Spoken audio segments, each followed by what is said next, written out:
I 250 direttori di gara veneti dell'Associazione Italiana Arbitri scendono in campo per una domenica con una maglia inusuale che porta la firma della Fondazione Banca degli Occhi del Veneto.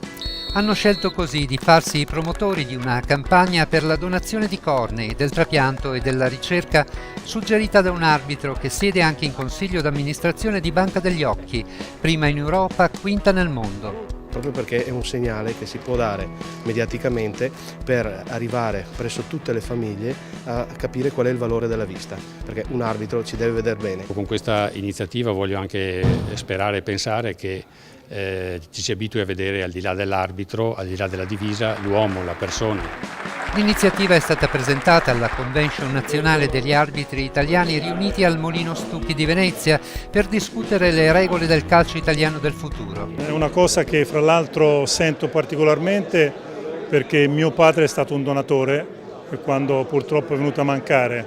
Io credo che queste sono le cose sociali di cui abbiamo bisogno, di cui il Paese si deve onorare e fregiare. Credo che noi dobbiamo essere i primi a poter aiutare le persone che hanno più bisogno di noi, quindi non è niente di straordinario, non è niente di speciale, è un qualcosa che dovrebbe essere normale. Nell'ultimo anno 2700 persone hanno riacquistato la vista grazie al trapianto. Il Veneto da solo raccoglie oltre 2000 donazioni all'anno.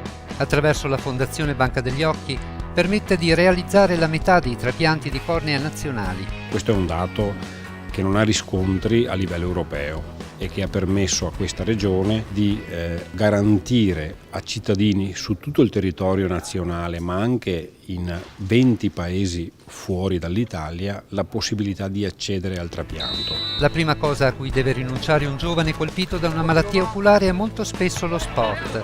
Per qualcuno di loro l'impegno sportivo era sinonimo di progetto di vita. Ecco perché diventa importante che la promozione della donazione passi anche attraverso un campo di gioco.